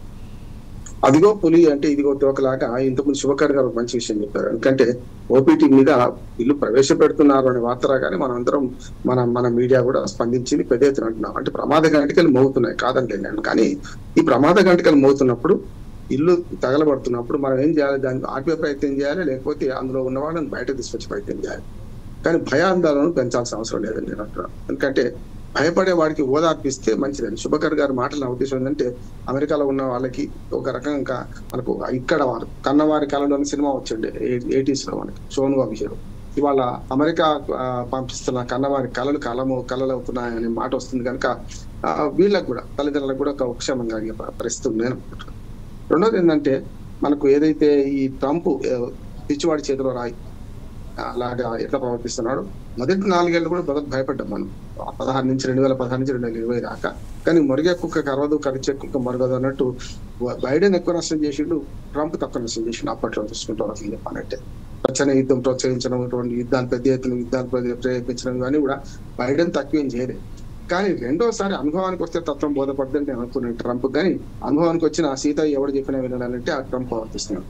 ఇందులో మనం ఎంతవరకు మనం జాగ్రత్తగా ఉండాలి అనే దానికి నేను ప్రస్తావించే ప్రయత్నం చేస్తాను. మొదటగా మనం ఎట్లా జాగ్రత్తగా ఉండాలంటే, ఇంతకుముందు నేను అడ్వకేట్ చెప్తున్నాను, శుభకర్ గారు చివరిలో విడిచిపెట్టిన మాట నేను అక్కడి నుంచి మొదలు పెడతాను. మరి ఏమన్నారంటే చిన్న నేరాలకు మన హైదరాబాద్ లో మనకు ఇండియాలో లేకుంటే మనం విడిచిపెట్టినట్టు మన మామూలుగా ఆషామాషి తీసుకోకండి. నేను ఒక కేసు వివరిస్తాను. నాకు ఒక అటార్నీ ఫ్రెండ్ తో మాట్లాడినప్పుడు ఆయన చెప్పారు ఏమనంటే, మన జనరల్గా ఇక్కడ ట్రాఫిక్ రూల్స్ వైలేషన్ చేస్తే ఏమంటారు, ఫైన్ వేస్తారు విడిచిపెడతారు, లేకపోతే ఎప్పుడు ఫైన్లు ఎక్కువ పెద్ద నేరం చేసి జైలు శిక్ష రాకపోతాం. కానీ అక్కడ ఏమైందంటే చిన్న లైటింగ్ తక్కువ ఉన్నా కూడా ఒక్కోసారి ట్రాఫిక్ నేరాల మీద టికెట్ అని ఇష్యూ చేస్తారు. ఆ టికెట్ ఇష్యూ చేయగానే మనం ఏమంటే అసలు వెంటనే మాకు అవగాహన లేక కానీ వెంటనే ఆ పోలీస్ కానిస్టేబుల్ లేకుంటే అక్కడ వాళ్ళని అడిగితే వాడు చెప్పేవాడు ఈ డబ్బులు కట్టాలంటే అయిపోతుంది. కానీ టికెట్ అంటే మనకు ఫోన్లే మనకు వచ్చినట్టు చూసుకుందాం పోయి ఇంట్లో పడుతుంటే ఏమవుతుందంటే ఆ తర్వాత కోర్టులో కేసు ఫైల్ చేస్తారు. మరి నేను కూడా చేస్తాను ఇది యాక్సిడెంట్లలో వాటిలో చేసిన తర్వాత కోర్టులో ఫైల్ చేసిన వారెంట్ ఇష్యూ అవుతుంది. వారెంట్ వచ్చిన తర్వాత కూడా అశ్రద్ధ చేస్తే అక్కడ ఎన్విడబ్ల్యూ ఇష్యూ అవుతుంది. దాంతో కోర్టుకు హాజరు కాని వల్ల మరో కేసు అంటే అసలు కన్నా కొసరి కేసు ఎక్కువ అవుతుంది. అప్పుడు ఇప్పుడు ఇల్లీగల్ వీళ్ళకి కేసులు చూపెట్టి వాళ్ళు వెనుక పంపిస్తున్నారు కదా, అది ఇట్లాంటి జరుగుతుంది. అంటే అంటే మనం ఓ రకంగా చెప్పాలంటే చిన్న దాంతో పోయేది పెద్ద దాకా తెచ్చుకునే ప్రయత్నం చేస్తున్నారు. ఇది కరెక్ట్ కాబట్టిన్నారు. దీనికి ఏంటంటే అటార్నీస్ ఏమో వాళ్ళకి టైం ఇయ్యరు, దాని తీరా మెడ మీదకి వచ్చిన తర్వాత పోయి వాళ్ళతో బాధపడుతున్నారు. కాకుండా వీళ్ళు మొదలు ఎక్కడైతే టికెట్ ఇష్యూ చేసిందో అక్కడే వెంటనే సంప్రదిస్తే అయిపోయేది కదా, కాలే కదా. అట్లా మన వాళ్ళకు కొంచెం అవగాహన కల్పించాల్సిన బాధ్యత స్థానాల నుంచి మొదలు పెడితే చాలా మన తెలుగు అసోసియేషన్ చాలా ఉన్నాయి. వాళ్ళు ఈ పని చేయాలని నేను కోరుతున్నాను. అంటే మన దగ్గర నుంచి అక్కడికి వెళ్ళినప్పుడు మన వాళ్ళు వచ్చారు కనుక వాళ్ళకి ఓ రకంగా అవగాహన కల్పించే ప్రయత్నం. నేను చిన్నదే చెప్పాను కానీ ఇటువంటి చాలా ఉన్నాయి అక్కడ, అది చేయాల్సిన పని ఉంటుంది. రెండోది ఏంటంటే ఈ ఓపీటీ భయం అవసరం లేదని నేను అంటున్నాను. ఎందుకంటే ట్రంప్ రాజు కాదు. నినాదం అది 5 లక్షల 10 లక్షల మంది రోడ్ల మీద పడ్డారంటే కారణం ఏంటంటే ట్రంప్ రాజు కాదు. ట్రంప్ మన అమెరికా ప్రజాస్వామ్యం పురాతన ప్రజాస్వామ్యం రకం చెప్పినట్టు 200 ఏళ్ళ నుంచి ఎన్నికలు రకరకాల ప్రాసెస్ జరుగుతున్నది. కనుక అక్కడ అమెరికా అధ్యక్షుడిగా ఉంటూ ఇవన్నీ తానే ఒక రకంగా చేసే అవకాశం అయితే లేదు. కొన్ని చట్టాలు ఉన్నాయి, ఇప్పటికీ సుప్రీంకోర్టు కూడా చాలా వాటిలో స్టే ఇచ్చేసింది ఆయన నిర్ణయాల మీద. కానీ కొంచెం అనుభవానికి వచ్చిన తత్వం బోధపడుతుందా లేదా అంటే ఇంకా కొంచెం అదే మోటివేషన్ చేస్తున్నాడు తప్ప ఇంకోటి ఏం లేదు. మన వాళ్ళకి అవగాహన కల్పించాలి, చిన్న భయాలను తొలగించాల్సిన అవసరం ఉన్నది. అట్లానే అప్పు చేసి అక్కడికి పంపించిన తల్లిదండ్రులకు కూడా ఇక్కడ స్వాతంత్రం కల్పించి ఇది జరుగుతుంది కాన్సిక్వెన్సెస్ అన్ని కూడా వివరించాల్సిన అవసరం అయితే ఎంత ఉందని రైట్. ఇదే విషయంపై ఒకసారి మొహమ్మద్ షఫీ గారి దగ్గరికి వెళ్దాం. షఫీ గారు, ఈ రోజు ప్రస్తుతం ఏదైతే మనం షఫీ గారు ఈజ్ ఇట్ దేర్? జమీల్ గారు నేను ఉన్నానండి. యా, షఫీ గారు ఒకసారి వీడియో ఆన్ చేయండి sir please, if you don't mind. At the main time నేను ఏం చెప్తాల్సుకున్నా అంటే ప్రస్తుతం ఏదైతే ఉన్నదో ఇప్పుడు మనం మినిమైజ్ సాలరీతోని మనం విద్యార్థులు అక్కడ పనిచేస్తాను, గ్యాస్ స్టేషన్స్లలో కానీ స్టోర్స్లలో కానీ చేస్తున్నారు. ఈ విషయంపై మీ అనుభవాలు ఏమున్నాయి సార్? అక్కడ ప్రస్తుతం ఏదైతే ఉన్నదో భయానకమైన వాతావరణం ఏర్పడుతున్నాయని ఇక్కడ మీడియా ఇదిగో తోక అంటే ఇదిగో పులి అన్నట్టుగా ఏదో దాని భూతద్దంలో చూపెడుతూ మీడియా ఇక్కడ జవాంచులు చేస్తూ ప్రతి ఒక్క పేరెంట్స్కు మాత్రం నిద్ర లేకుండా చేసింది, వారికి కంటి మీద కునుకు లేకుండా చేస్తున్నది. ఈ విషయంపై యాజ్ ఏ యునైటెడ్ స్టేట్స్లో మీరు విద్యార్థిగా ఉన్నారు కాబట్టి మీ అనుభవాలను సూటిగా మా ప్రేక్షకులకు ఒకసారి చెప్పండి సార్. జమీల్ గారు, ఇది ఏదైతే ఇప్పుడు మొట్టమొదటిగా ఈరోజు ప్రపంచం మొత్తంలో ఏంటంటే ఒక స్టూడెంట్ అనేవాడు ఇక్కడ రాగానే ఏదో ఆడ్ జాబులు చేస్తారు, అందరూ ఈ పార్కింగ్ లో కానీ ఇది ఆడ్ జాబులు పెట్రోల్ బంక్ లో చేస్తారనేది నేను ఓకే. అయితే ఇది అనేది కొంచెం వరకు అవాస్తవం అండి. అంటే 100% స్టూడెంట్స్ అదే మాదిరిగా చేయరు, 50% మాత్రమే చేస్తారండి. ఇంకో 50% మంది విద్యార్థులు ఏదైతే ఉన్నారో మేము ఇట్లా ఏదైతే యూనివర్సిటీలో లైబ్రరీలు ఉంటాయో లైబ్రరీలో కానీ పనిచేయడం కానీ ఇలాంటి ప్రొఫెషనల్ జాబ్స్ లలో చాలా కీలక పాత్ర అనేది వహించడం జరుగుతుందండి యునైటెడ్ స్టేట్స్ ఆఫ్ అమెరికాలలో. అయితే ఇక్కడ ఇప్పటికీ ప్రస్తుతం చాలా డిమాండ్ ఉంది, అలాంటి వర్క్ కి చాలా మంది రిసోర్సెస్ రిక్వైర్డ్ ఉన్నారు, ఎవరైతే ఉన్నారో చాలా ఉంది. కాకపోతే ఆ జాబ్స్ కి ఇప్పుడు పోటీ అనేది రోజు రోజుకి పెరుగుతుంది. అయితే ఇక్కడ అనేది కొంచెం చూస్తే గనక అక్కడ జాబ్ అనేది కొంచెం అది ఇల్లీగల్ గా ఉందండి, అది మొత్తానికి లీగల్ కాదు. కానీ ఇక్కడ అనేది కొంచెం పర్మిషన్స్ కొంచెం అప్రూవల్స్ కనుక తీసుకుంటే ఇది లీగల్లీ ఇంకా మనం ఎక్కువ అనేది చేర్చుకోవచ్చు. కాకపోతే ఇక్కడ ఏంటంటే కొన్ని దాంట్లో మనకు ఇంటర్వ్యూస్ అనేది అటెండ్ కావాలండి. ఆ ఇంటర్వ్యూస్ అటెండ్ అయిన విద్యార్థులకు మాత్రమే అలాంటి అనేది జాబులలో అర్హత కలిగిస్తారండి. ఇది స్పెషల్ టైప్ ఆఫ్ అప్రూవల్స్ అని చెప్పొచ్చండి. అయితే ఆ జాబ్లలో ఇంకా రిక్వైర్మెంట్ ఉంది. దాంట్లో 100% కనుక చూసుకుంటే మన భారతీయులు మాత్రం 90% 50% వరకు మనమే దాన్ని ఆ యొక్క రిక్వైర్మెంట్ ని ఫుల్ఫిల్ చేస్తున్నాము. అయితే ఇక్కడ మనకు రాబోయే రోజుల్లో మనం చూస్తే కనుక చైనా మరియు భారతదేశం ఈ దేశాలలో కనుక చూస్తే మన భారతదేశం అనేది చాలా విద్యార్థులు అనేది చాలా ఒక వెన్నుముక్కల ఈరోజు అమెరికాకి పనిచేస్తున్న సంఘటన అండి. అది విద్యార్థులైనా సరే, కార్మికులైనా సరే, ఎటువంటి రంగంలో అయినా సరే. అయితే ఓకే సార్. అందే అజయ్ గారు, ఇప్పుడు ప్రస్తుతం ఏదైతే మన విద్యార్థి ఏదైతే చెప్పారో దీని విషయంపై ఇక్కడ సూటిగా ఇంకొక విషయం మీరు చాలా క్లియర్గా చెప్పారు. ఇంతకుముందు ఆర్ఎస్ ప్రవీణ్ కుమార్ ఏదైతే నిర్ణయం తీసుకున్నారో తద్వారా అక్కడి నుంచి వెళ్ళి కూడా చాలామంది వేరే దేశాల నుంచి వెళ్ళి వచ్చిన కూడా దానికోసారి వారి మార్గదర్శిగా చూసుకొని దానికి సూచన ప్రాంతంగా తీసుకెళ్ళిన తర్వాత వారు దాని మీద ఇంప్లిమెంట్ కూడా చేయడం జరిగిందని చెప్తున్నారు. అందే సంజయ్ గారు, ఈజ్ దేర్? ఓకే, ఎనీవే మనం ఒకసారి కోటేశ్వరరావు గారి దగ్గర వెళ్దాం. ప్రస్తుతం మనం చూసాం, మనం షఫీ గారు ఏదైతే చెప్పారో అది 100కి 100 సంబంధించింది. 50% విద్యార్థులు మాత్రం అక్కడ ఆడ్ జాబ్స్కు వెళ్తారు. కాకపోతే ప్రొఫెషనల్ జాబ్స్కే ఎక్కువ ప్రాధాన్యత ఇస్తారు. అందులో కూడా భారతదేశానికి సంతతికి సంబంధించిన విద్యార్థులే అనేక మంది బ్రహ్మాండమైన అక్కడ కార్యక్రమాలు చేస్తున్నారు, మా జాబ్స్ చేస్తున్నారని చెప్తున్నారు. ఈ విషయంపై ఇక్కడ విద్యార్థులకు సంబంధించిన తల్లిదండ్రులు ఏదైతే ఆవేదన చెందుతున్నారో, మనకు సరి అయిన మీడియా ఏదైతే పాత్ర నిర్వహిస్తున్నదో సరైన పద్ధతిలో నిర్వహిస్తలేదు అనే ఒక ఏదైతే విమర్శలు వస్తున్నాయో దీని మీద స్పందిస్తారండి. మీడియా అనేటువంటిది అమెరికాన్ గురించి భ్రమలు కల్పించడంలో మన మీడియా ఏమీ తక్కువ తినలేదు. ఎందుకు అంటే నా చిన్నతనంలో ఈ మీడియాలో వచ్చినటువంటి కథలు వీటన్నిటిని చూసి, అరే అమెరికాలో రోడ్లు ఊడ్చేవాడు కూడా కారులో వచ్చి ఊడ్చి వెళ్ళిపోతాడంట, దొడ్లు గడిగేవాడు కూడా కారులో వస్తాడంట. ఇట్లాంటి కథలు అనేటువంటివి మన నరనరాల్లో మన తల్లిదండ్రులకి మన విద్యార్థులకి అందరికీ బాగా ఎక్కించినటువంటిది ఉన్నది. అది దిగాలంటే ఒకసారిగా దిగదు. ఈ ట్రంప్ లాంటి వాడు వచ్చినప్పుడు మాత్రం అది 100కి 100% దిగేందుకు అవకాశం ఉంది. ఇప్పుడు అటువంటి పరిస్థితుల్లో ఉన్నారు. అయితే దాన్ని తట్టుకోవాలి, ఏ కష్టం వచ్చినా తట్టుకోవాలి. ఇక్కడ ఉన్నటువంటి తల్లిదండ్రులైనా అక్కడ ఉన్నటువంటి విద్యార్థులైనా. ఇటీవల అమెరికాలో జరుగుతున్నటువంటి పరిణామాల్లో చూస్తే విదేశీయుల నుంచి వచ్చి అక్కడ పనిచేయడానికి ఆల్రెడీ అంటే H1B వీసాలతో వచ్చినటువంటి వాళ్ళు కానీ, లేదా అక్కడ సెటిల్ అయినటువంటి వాళ్ళతో చైనాకు చెందినటువంటి వాళ్ళు కూడా గణనీయంగా ఉన్నారు. ఒక భారతీయులే కాదు, చైనాకు చెందినటువంటి వాళ్ళు కూడా గణనీయంగా ఉన్నారు.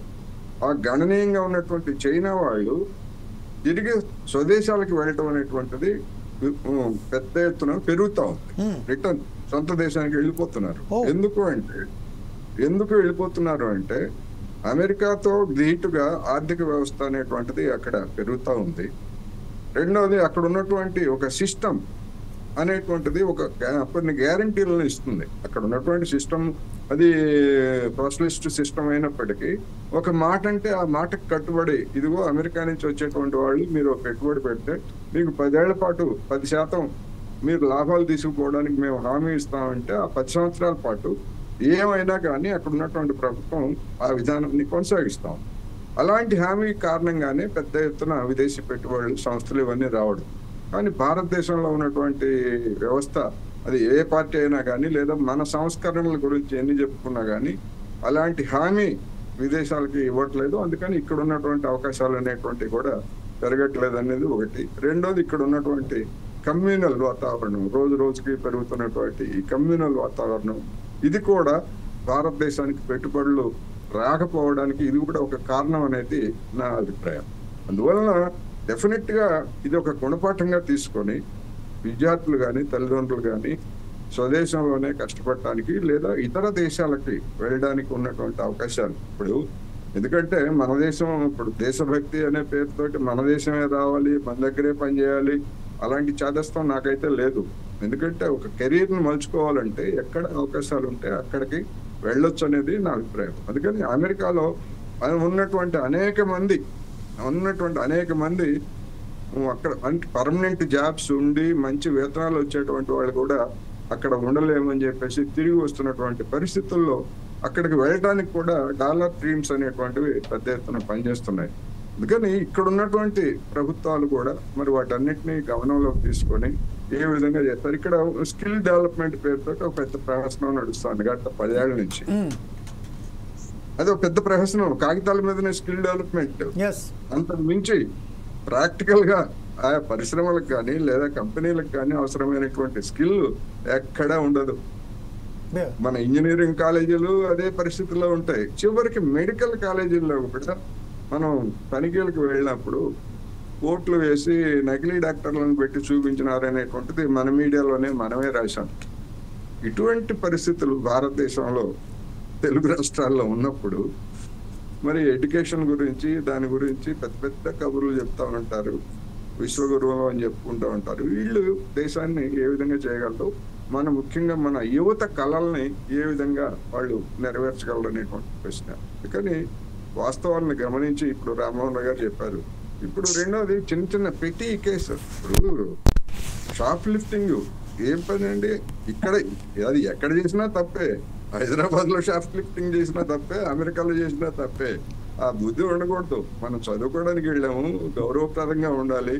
అది ఒక్క పర్సనలే కాదు, ఒక ఇండియన్ స్టూడెంట్ ఒక దొంగతనం కేసులో ఇచ్చిపోయాడంటే మొత్తం భారతదేశానికే అవమానం కదా.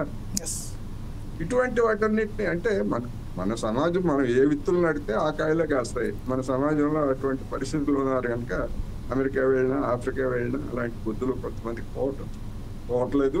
అది ఏమాత్రం మంచిది కాదు అనేటువంటిది ముఖ్యంగా రామ్మోహన్ గారు చెప్పింది ఒకటి వాస్తవం. అమెరికాలో ఉన్నటువంటి వాళ్ళు అలాంటి పనులు చేయకండి రా బాబు అని చెప్పేసి నెత్తి నోరు మొట్టుకొని వాళ్ళకి గనక చెప్తే కొంతమేరకైనా కనీసం బాగుపడుతుంది. వాళ్ళకి వ్యక్తిగతంగా వాళ్ళకే నష్టం, భారతదేశానికి కూడా నష్టం. అందుకని ఇదొక సంధి పీరియడ్.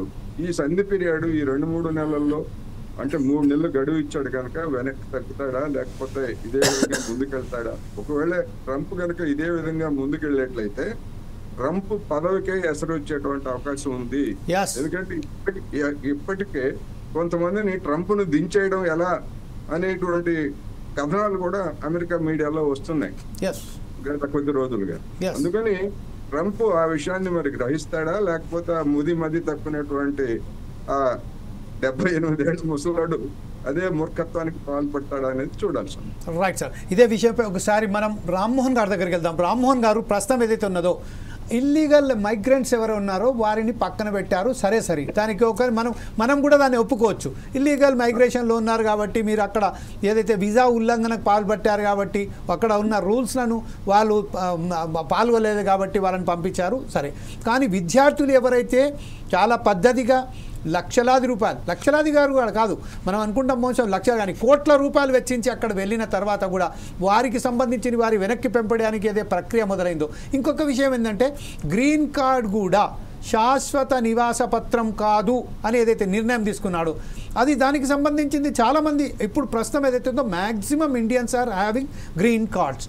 వారికి సంబంధించిన కూడా వాళ్ళ భవిష్యత్తు కూడా అగమ్య గోచరంగా మారింది. ఈ విషయంపై ఒకసారి మీరు ఏమెట్లా విశ్లేషిస్తారండి దీనికి? ఇంకోటి, మన కోటేశ్వర గారు చాలా క్లియర్గా ఒక మాట అన్నారు.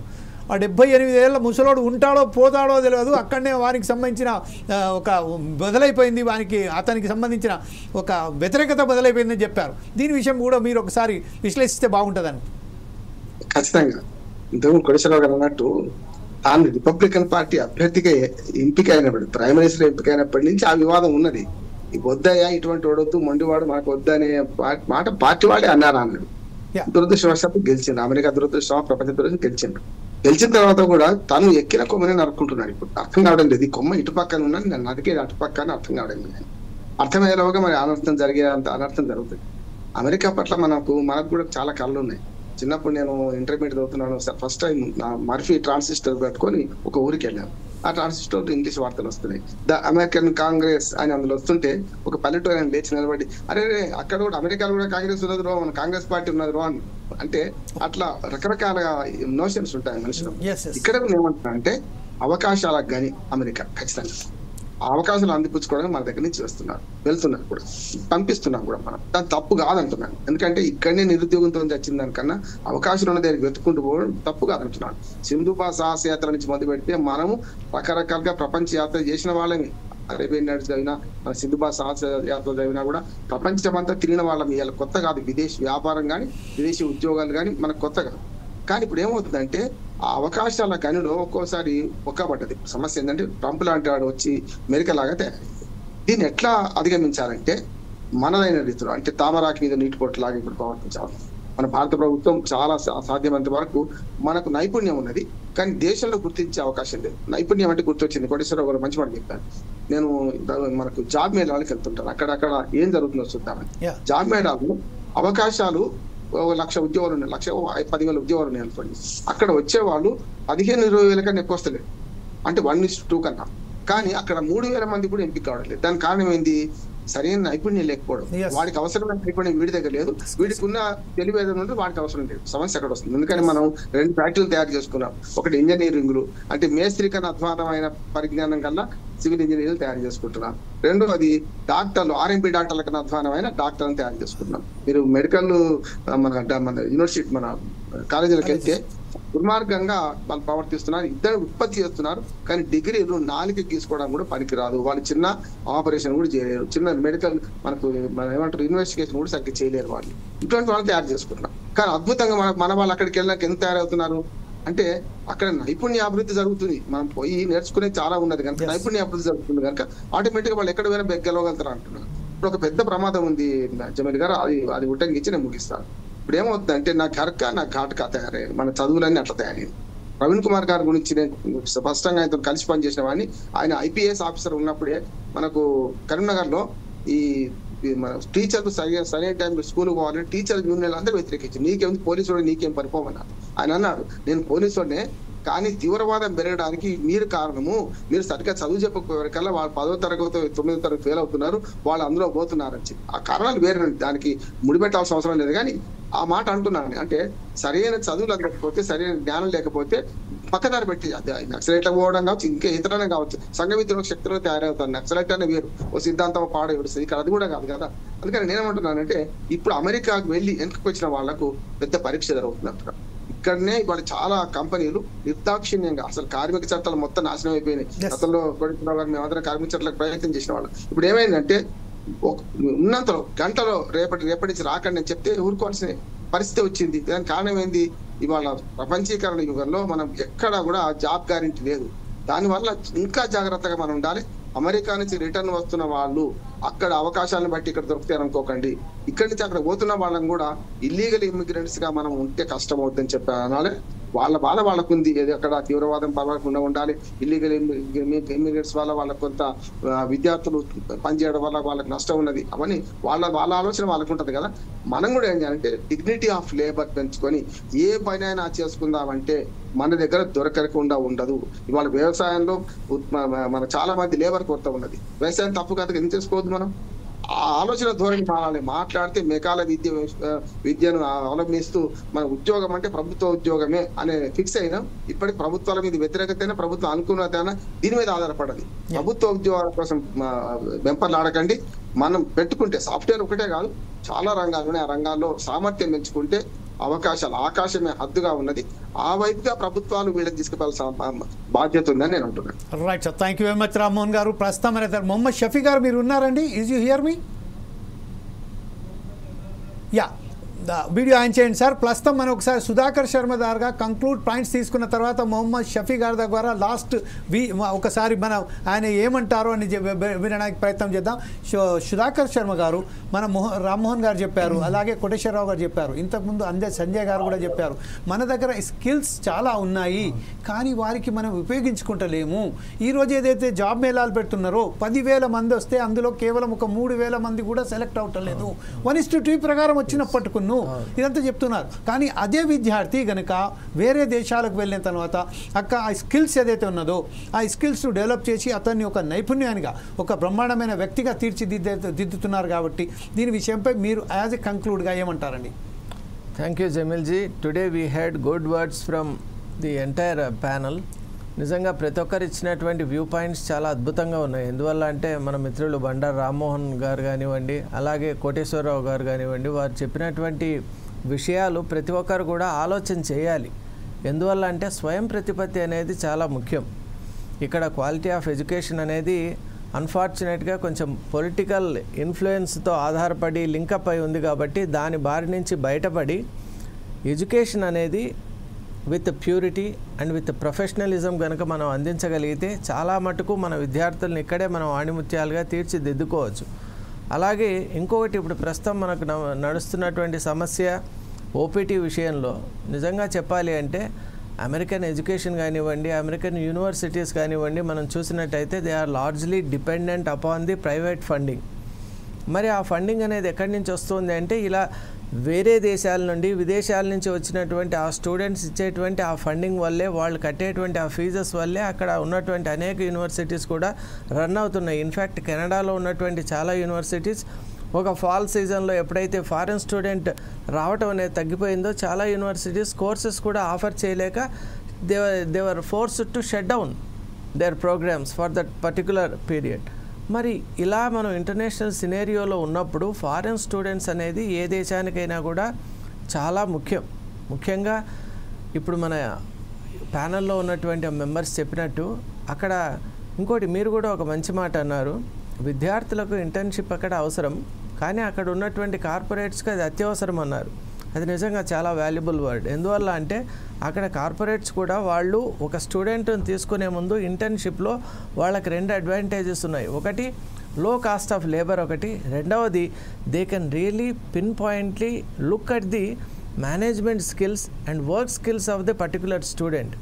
తీసుకున్న తర్వాత ఏ దేశంలో కూడా కొన్ని వర్క్ ఎథిక్స్ ఉంటాయి, అలాగే అక్కడ కొన్ని ప్రొసీజర్స్ ఉంటాయి కాబట్టి టెర్మినేషన్ ప్రాసెస్ అనేది అంత ఈజీ కాదు. కాబట్టి అంతకుముందే ఆ స్టూడెంట్ని ఐడెంటిఫై చేయొచ్చు, ఎగ్జాక్ట్గా ఏ రోల్లో అతను ఫిట్ అవుతాడు, ఏ లెవెల్ ఆఫ్ ఆపరేషన్స్ అతను చేయగలడు, అలాగే అతనిలో మనం ఏ ట్రైనింగ్ కనుక ఇస్తే అతను ఇంకా బెటర్ ప్రొఫెషనల్ కాగలడు అని ఈ అనేక యాంగిల్స్లో స్టూడెంట్ మీద ఒక ఇన్డెప్త్ స్టడీ అండ్ అనాలిసిస్ చేసేటువంటి ఒక అద్భుతమైన అవకాశం ఓపీటీ ఇస్తోంది. ముఖ్యంగా స్టెమ్ ఓటీపీ అయితే చాలా ఇంపార్టెంట్. ఎందువల్ల అంటే అక్కడ ఉన్నటువంటి స్టెమ్లో ఉన్నటువంటి ఆ కరికులం అటువంటిది.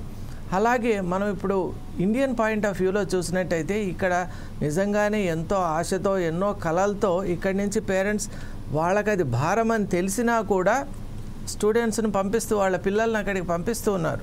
దానికి కారణం ఏమంటే ఒక ఉజ్వలమైన భవిష్యత్తు, ఇంకోటి సొసైటీలో కూడా వాళ్ళకు ఒక రకమైనటువంటి గుర్తింపు ఉంటుంది అని. నిజంగా చెప్పాలి అంటే ఇన్ని వేల కిలోమీటర్స్ దూరం దాటి వాళ్ళు అక్కడ ఉండటం అనేది నిజంగా ఆందోళనకరమైనా కూడా తెగించి వీళ్ళ పిల్లల్ని అక్కడికి పంపించడంలో కారణం రేపు పొద్దున వాళ్ళకు మంచి అద్భుతమైనటువంటి జీవితాన్ని వాళ్ళు అక్కడ నిర్మించుకోగలరు. అలాగే America is a land of opportunities అంటున్నారు. In fact that may be okay, but America alone is not the land of opportunities. Elsewhere also we have wonderful opportunities. ఇప్పుడు కనుక మనం చూసినట్టయితే యూరోపియన్ యూనియన్లో కూడా మనం సరిగా ఇండియన్ స్టూడెంట్స్ ఫోకస్ చేయడం లేదు కానివ్వండి, నెదర్లాండ్స్ కానివ్వండి, అక్కడ చక్కటి ఆపర్చునిటీస్ ఉన్నాయి. అలాగే మనం కొన్ని స్విస్ యూనివర్సిటీస్లో కూడా మనకు ఎంత అద్భుతమైనటువంటి పెయిడ్ ప్రోగ్రామ్స్ ఉన్నాయి. ఇవన్నీ కూడా మనం చూసినట్టయితే మనం ఆలోచన చేయాలి. ముఖ్యంగా అమెరికాలో ఉండాలి అని అనుకున్నప్పుడు కేవలం అమెరికా ఈజ్ మై డెస్టినేషన్ అని మనం స్ట్రాంగ్గా తీసుకున్నప్పుడు అమెరికాలో మనం ఎలా ఉండాలి. అలాగే రామ్మోహన్ గారు ఒక అద్భుతమైన విషయం చెప్పారు, లీగల్ నాలెడ్జ్ అనేది చాలా ముఖ్యం. లోకస్ స్టాండీ అని మనం లీగల్గా అంటాం, అది చాలా ముఖ్యం. మనం ఏ దేశంలో ఉంటామో ఆ దేశం యొక్క లా అనేది అవగాహన ఉండాలి. దానికి ముఖ్యంగా తానా, ఆట అండ్ అదర్ ఎవరైతే అక్కడ ఫోరమ్స్ ఉన్నాయో వాళ్ళు ఒక రకంగా ఓరియంటేషన్ ఇచ్చి మన స్టూడెంట్స్ని కనుక ఆ రకంగా తయారు చేయగలిగితే ముఖ్యంగా ఏదైనా ఒక అన్వాంటెడ్ యాక్టివిటీ అనేది ముఖ్యంగా అమెరికన్ యూనివర్సిటీస్లో మేనేజ్మెంట్కు నచ్చని అంశం. మనం ఫోకస్డ్గా కరికులం, ఆ తర్వాత దానికి అలైడ్ యాక్టివిటీసే చేయాలి. అంతేగాని మనం సెర్చ్లో కూడా ఎప్పుడైతే ఇండియన్ స్టూడెంట్ వాడు ఎటువంటి అంశాలను సెర్చ్ చేస్తున్నాడు అనేది కూడా ఒక స్కానర్లో ఉంది. కాబట్టి ఇవన్నిటిని దృష్టిలో పెట్టుకోవాలి, చాలా ఫోకస్డ్గా స్టడీస్ కంప్లీట్ చేసుకోవాలి. నిజంగా వర్త్ ఇండియన్ స్టూడెంట్స్లో ఉంది కాబట్టి ఎక్సలెన్స్ అనేది యాడ్ అయినప్పుడు డెఫినెట్గా there will be a wonderful progress అని నేను అనుకుంటాను. Right, thank you very much Sudhakar Sharma గారు. ప్రస్తుతం ఒకసారి మొహమ్మద్ షఫీ దగ్గరికి వెళ్దాం. మొహమ్మద్ షఫీ గారు, ఇప్పుడు ప్రస్తుతం కంక్లూడ్గా ఒక విషయం మాత్రం మీరు విద్యార్థులకు అలాగే విద్యార్థులకు సంబంధించిన తల్లిదండ్రులకు సందేశం అక్కడి నుంచి ఇవ్వండి. అదే సమయంలో ఇప్పుడు ప్రస్తుతం ఏదైతే ఉన్నదో అక్కడికి సంబంధించిన ఏదైతే సంస్థలు ఉన్నారో ఆ సంస్థలు తన ఉద్యోగస్తులకు మీరు ఇప్పుడు ప్రస్తుతం ఉన్న సమయంలో మీరు అమెరికా విడిచిపెట్టి వెళ్ళకండి, అది మీకు ప్రమాదం అని ఏదైతే హెచ్చరికలు జారీ చేస్తున్నట్టుగా మనకు సంబంధించిన ఇక్కడ మీడియాలో ఒక వార్తలు వస్తున్నాయి. ఇది ఎంతవరకు నిజం? దీనికి సంబంధించిన మీ దగ్గర ఒకసారి క్లారిటీ తీసుకుంటూ ఒక కంక్లూడ్ చేయండి సార్ ప్లీజ్. జమీల్ గారు, ఇప్పటి వరకు అయితే మాకు ఎట్లాంటి నోటిఫికేషన్ కానీ ఎట్లాంటి ఇక్కడ మొత్తం అనేది ఒక పోర్టల్ ఉంటుందండి. ఆ పోర్టల్ కు అనుకూలంగానే మరి ప్రతిదీ జరగడం జరుగుతుంది. ఏదైనా రిక్వెస్ట్ అనేది ఎలాంటి నోటిఫికేషన్స్ అయితే మాకు రాలేదు ఇంకా. అయితే ఎట్లయితే మేము ప్రోగ్రామ్స్ ఉన్నాయో నిన్నగిన కొంతమంది విద్యార్థులు, నా మిత్రులు ఎవరైతే ఓపీటీకి అప్లై చేసుకున్నారో వాళ్లకు శాంక్షన్ అనేది జరిగింది. ఇట్లాంటి అనేది మొత్తానికి 100% రిజెక్షన్ అనేది అవాస్తవం. నాతో పాటు మిత్రులు చాలా మందికి అప్రూవల్స్ వస్తున్నాయి, మొత్తం రిజెక్షన్ అయితే కాలేదు. కాకపోతే కొంచెం రిజెక్షన్ అనేది ఉన్నాయి. ఏదో ఒక వేరే అడ్మినిస్ట్రేటివ్ ప్రాసెసింగ్ ఇలాంటి అనేది రిజల్యూషన్స్ లో ఇలాంటి స్టెప్స్ అనేవి మెన్షన్ చేసి రిజెక్షన్ అయితే ఉంది. కాకపోతే దానికి ప్రత్యేకంగా దీని గురించి అయితే లింక్ అనేది లేదండి ఇప్పటి వరకు అయితే. ఇప్పుడు కొత్తగా వచ్చే విద్యార్థుల మీద ఏదన్నా జరిగే అవకాశం ఉండొచ్చు, కానీ ఇప్పటికైతే ఉన్న విద్యార్థుల మీద అయితే ఎలాంటి అయితే ఇప్పటి వరకు ఎలాంటి చర్యలు అనేది అమెరికా ప్రభుత్వం అయితే ఇప్పటిదాకా చేపట్టలేదండి. మరియు ఇప్పటి వరకు అయితే మేము ఇక్కడ జాబ్స్ ఇంకా బాగున్నాయి. ఈసారి పోయిన సంవత్సరం H1Bలో ఎంతమంది అయితే విద్యార్థులు సెలెక్ట్ అయ్యారో వాళ్ళలో చాలా మంది ఇంతవరకు రాకపోవడం వల్ల ఇక్కడ మాకు అవకాశాలు అనేది చాలా మెరుగ్గా ఉన్నాయి. పోయిన సంవత్సరంతో 2023-24తో పోల్చుకుంటే కనుక ఇప్పుడు 25లో ఇంకొంచెం ఆపర్చునిటీస్ అనేవి కొంచెం పెరిగాయి. కానీ మరి రాబోయే రోజుల్లో ఎలా ఉంటుంది ఏందని, ఎందుకంటే ఇక్కడ ఎవరు లేకపోవడం వల్ల ఉన్న వాళ్ళతో పని కాపిచ్చేద్దామని చెప్పేసి తక్కువ ఎక్స్పీరియన్స్ ఉన్నా సరే హైర్ చేసుకోవడం అనేది అయితే జరుగుతుంది. అయితే అది ఎంతవరకు అనేది తెలియదు. ఇప్పుడు కొత్త H1Bలోగిన 65,000 యొక్క విజాలు అనేవి రాబోతున్నారు. మరి వాళ్ళు వచ్చిన తర్వాత ఈ F1 విజా నుంచి H1B విజా కన్వర్షన్ ప్రాసెస్ ఏదైతే ఉందో దాంట్లోగిన చేంజెస్ అనేది చేస్తామంటున్నారు. మరి ఇప్పుడు తెలియదు. అంటే ఇప్పుడు ఇక్కడ పరిస్థితి ఎట్లా ఉంటదంటే ప్రతి ఇయర్ అనేది మీరు రినవల్ చేసుకోవాలి ప్రతి సంవత్సరం. అయితే ఆ రినవల్ ఎప్పుడైనా కావచ్చు. ఇప్పుడు ఏదైతే నిన్నగిన ఎవరికైనా రినవల్ చేస్తుంటే వాళ్ళకు సంవత్సరం వరకు ఫ్రీగా ఉంది. అయితే ఓకే, అంటే మీరు విద్యార్థి తల్లిదండ్రులకు ఏదైతే సందేశం ఏదైతే ఇవ్వదలుచుకున్నారో అక్కడి నుంచి ఎవరైతే భయాందోళనకు గురవుతున్నారు ఈ విషయంపై మీరు ఎలా స్పందిస్తారని? జమీల్ గారు, ఇప్పుడు ప్రస్తుతం ఇక్కడ భయాందోళనమైన పరిస్థితి ఏమీ లేదండి. ఇక్కడ ప్రస్తుతం అయితే మార్కెట్ అట్లా నిలకడగానే ఉంది. అంటే ఏదైనా సరే ఇంకా రాబోయే రోజుల్లో ఏమన్నా కఠినమైన గనక చర్యలు గనక తీసుకుంటే చెప్పలేము, కానీ ప్రస్తుతం అయితే అంతా నిలకడిగానే ఉంది. ఏది అంత పెద్ద హఠాత్తున ఎలాంటి పర్యావరణాలు అయితే వాస్తవానికి ఇక్కడ ఏం లేవు. రాబోయే రోజుల్లో మేబీ జరగవచ్చు, కానీ ఈ రోజు అయితే వాస్తవానికి లేవండి. Thank you very much Shafi గారు. ప్రస్తుతం ఏదైతే ఉన్నదో మనం ఒకసారి చూసినట్టయితే ఓవరాల్గా టారిఫ్ల విషయంలో మాత్రం ఒక్కసారిగా ట్రంప్ తీసుకున్న నిర్ణయాల పట్ల ఏదైతే నిరసన వ్యక్తమైందో ఆ నిరసనలు భాగంగానే అతను టారిఫ్లో కూడా ఒక విధంగా 90 రోజుల పాటు అతను అక్కడ వారికి సంబంధించింది ఏదైతే గ్యాప్ ఇచ్చాడో, వారికి సంబంధించి అవకాశం కల్పించాడో, అలాగే చైనాకు విషయంలో కూడా ఏదైతే అతను తీసుకున్న నిర్ణయాన్ని వెనక్కి తీసుకున్నాడో, అలాగే విద్యార్థుల పట్ల సైతం ప్రత్యేకంగా చైనా విద్యార్థులు కాదు, భారతీయ సంతతికి చెందిన విద్యార్థులకు సంబంధించింది అతను చాలా తీసుకునేటప్పుడు ఆచితూచి స్టెప్స్ తీసుకోవాల్సిందిగా మనం అందరం ఒకసారి చూసినట్టయితే మనకు కలిసి వస్తుంది. అదే విషయం కనిపిస్తుంది కూడా. రేపు రాబోయే కాలంలో ఎలాంటి చర్యలు తీసుకుంటాడో, ఎలాంటి స్టెప్స్ తీసుకుంటాడో తెలియదు, కానీ ప్రస్తుతం మాత్రం ఏదైతే హుటాహుటిన తన మూర్ఖంగా ఏదైతే నిర్ణయాలు తీసుకున్నాడో ఆ మూర్ఖ నిర్ణయాలకు ప్రజా వ్యతిరేకతతోని అతను ఖచ్చితంగా వెనకడుగు వేల్సే వస్తుందని మనం భావిస్తూ ఈరోజు మనకు పాల్గొన్నటువంటి షఫీ గారికి, అలాగే కోటేశ్వరరావు గారికి, అలాగే బండారు రామ్మోహన్ గారికి, అలాగే అందే సంజయ్ గారికి, అలాగే శుభకర్ గారికి ప్రత్యేక ధన్యవాదాలు చెప్తూ మా సుధాకర్ శర్మ చీఫ్ అడ్వైజర్ అయినటువంటి సుధాకర్ శర్మ గారికి ప్రత్యేక ధన్యవాదాలు చెప్తూ రేపు మరొక కార్యక్రమంతో మీ ముందుకు వస్తాం. అప్పటిదాకా చూస్తూనండి 4 Sides TV.